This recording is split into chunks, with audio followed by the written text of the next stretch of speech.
हमारे YouTube channel में। तो आज की इस वीडियो में हम लेकर आ चुके हैं आपके लिए कक्षा 10वीं विषय अंग्रेजी का पेपर त्रैमासिक परीक्षा 2022-23। तो आज की इस वीडियो में हम बताने वाले हैं आपके लिए कि आप अपने पेपर में जो अभी आपका 1 बजे से पेपर है तो उसमें आप किस तरीके से अनसीन पैसेज जो आने वाली हैं उसे किस तरीके से आप लिखेंगे तो आप बताने वाले हैं। तो वीडियो पर अंत तक बने रहिए। तो आपके इसमें से 35 नंबर 40 नंबर इससे कंप्लीट होंगे। तो चलिए आज की इस वीडियो को कंटिन्यू पर देखिए कि यहाँ पर दिया गया है एक अनसीन दी गई है आपके लिए। यह अनसीन दी गई पूरी की पूरी यहाँ से लेकर यहाँ तक आप पूरी की पूरी अनसीन यहाँ से आप देख सकते हैं। यह अनसीन आपके लिए दी गई है। तो इसमें से आपके लिए 10 नंबर की आएगी 7 नंबर की। तो इसमें से कुछ क्वेश्चन आंसर पूछे जाएंगे जिस तरीके से ये पूछे गए। जैसे देखिए पहला दिया गया है व्हाट इज बान महोत्सव। बान महोत्सव तो इसका आंसर व्हाट इज बान महोत्सव। तो इसका आंसर है तो इसमें यदि आपको कोई इंग्लिश पढ़ते नहीं बनती आप फिर तो इसमें ढूंढना कि बान महोत्सव इस आंसर में कहाँ पर लिखा हुआ है अनसीन में। तो यहाँ पर आपको ढूंढना है। तो जहाँ पर भी बान महोत्सव लिखा हुआ वहीं से आपको दोनों पॉइंट बिंदु देख आपको ढूंढना है कि बान महोत्सव कहाँ पर लिखा हुआ है। जैसे कि इस आंसर में पूछा गया व्हाट इज बान महोत्सव। तो बान महोत्सव यहाँ से लेकर यहाँ तक आप ढूंढिए। तो यहाँ पर आप देख लीजिए यह लिखा हुआ है बान महोत्सव। यहाँ पर आप दिख रहा है आपको। तो इसका एक पैराग्राफ जहाँ पर ख़त्म होता है यह बिंदु ख़त्म हो रहा है तो यहाँ से लेकर आप यहाँ तक फेस्टिवल तक इसका आंसर लिख सकते हैं पहले का आंसर। तो जहाँ आ लिखा है तो यहाँ पर Ban Mahotsav new festival has been introduced for this purpose it called Ban Mahotsav और फॉर कल को क्या लिखा है फॉरेस्ट फेस्टिवल। इस तरीके से आपको लिख देना है। अब इसके बाद है दूसरा क्वेश्चन पूछा गया है इसके बाद दूसरा क्वेश्चन पूछा गया है कि be must Khalistan our forest. तो इसमें इसको भी आपको आंसर ढूंढना पड़ेगा कि कहाँ लिखा हुआ है इस तरीके की।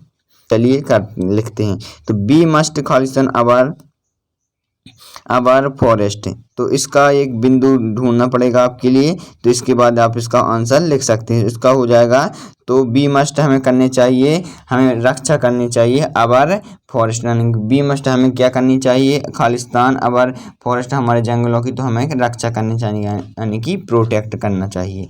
अब इसका है सी नंबर का बिंदु दिया गया आपके लिए कि our Khalistan want trees to be planted all over the country. तो इस ऑल ओवर द कंट्री यहाँ पर कहाँ लिखा हुआ है तो उसको आपको ढूंढना है। तो यहाँ पर सी वाला बिंदु देखिए आप। सी वाला बिंदु देखिए कि क्या लिखा our Khalistan wanted trees to be planted. इसी प्रकार की एक लाइन इस पूरी अनसीन में आपको ढूंढनी है। तो यहाँ पर आप देखिए यह लिखी हुई है कि our want trees to planted our in the country लिखा हुआ है। तो यहाँ पर क्या भरना है गवर्नमेंट यहाँ पर लिखा है। यहाँ पर खालिस्तान गवर्नमेंट छूटा है तो आपको गवर्नमेंट यहाँ पर आंसर लिख देना है। तो इस तरीके से आपको यदि कोई याद नहीं है तो आप इसमें से ढूंढ कर इन सभी के आंसर लिख सकते हैं और पूरे के पूरे नंबर प्राप्त कर सकते हैं। इसके बाद दिया गया है कि फॉरेस्ट और कंट्रीज खालिस्तान। तो इसमें आपको दिया गया है तो इसका भी एक आपको ढूंढना पड़ेगा। इसकी लाइन भी इसमें गारंटी से दी हुई होगी तो इसमें देख तो आप यहाँ पर देखिए क्या दिया है। यह दिया हुआ है आपके लिए कि फॉरेस्ट और कंट्रीज और क्या है तो यहाँ पर आपको वेल्थ लिख देना है। और कंट्रीज लिखा हुआ है तो ट्रीज या फॉरेस्ट कुछ भी पेड़ों का ही तो जंगल है तो यहाँ पर आपको और कंट्रीज यहाँ पर क्या हो जाएगा वेल्थ। तो आपका तीसरे वाला आंसर करेक्ट हो जाएगा। विथ है आप ई नंबर का है आपका गिव है the verb form of government का वर्ब फॉर्म क्या है तो इसका आपको वर्ब फॉर्म गवर्नर। तो यहाँ पर आपको गवर्नर यहाँ से लेकर यहाँ तक एन तक MENT आपको छोड़ देना। तो यहाँ पर हो जाएगी आपकी GOVERN गवर्न। यहाँ पर आपकी हो जाएगी गवर्न। इस तरीके से आपको लिख देना है। तो यदि आप नहीं लिखते बनती तो इस तरीके से आप लिख सकते हैं। तो इसके बाद आ चुकी है आपकी नेक्स्ट अब दिया गया है आपके लिए कि लेटर आपके लिए आते हैं तो किस तरीके से आपको लिखना है। जो कि IMP लेटर उन्हीं को लेकर मैं आया हूँ।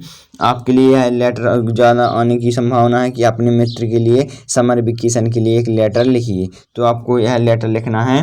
तो यहाँ पर यह तो आप एड्रेस लिख सकते हैं जो आपको दिया जाता है, जो आपकी कॉलोनी का नाम है उसका नाम लिख सकते हैं आप। और इसके बाद रूम नंबर, इसके बाद लिखना है डियर फ्रेंड्स, जो आपका फ्रेंड है, नमस्ते, I hope you I am quite well. देखो आई वेंट, मैं हाँ ठीक हूँ और आशा करता हूँ कि आप भी हाँ ठीक होंगे। इस तरीके से आपको लिखना है। और आपके लिए कुछ समर वेकेशन के लिए कि आपको लेटर लिखना है अपने मित्र के लिए, तो इसको आप लिख सकते हैं। और इसके बाद आपको लिए right a letter to your friend congratulating him on success this examination। आपको इस एग्जामिनेशन में आप सफल हुए हैं, इसके लिए आपको मित्र को पत्र लिखना है। तो इसको इसी प्रकार से लिख सकते हैं, यह काफ़ी सरल तरीके से दिया गया है। तो इसको भी आप कंप्लीट कर लीजिए। तो हम मिलते हैं इसकी नेक्स्ट वीडियो में किसी नए टॉपिक के साथ। तब तक के लिए थैंक्स फॉर वॉचिंग।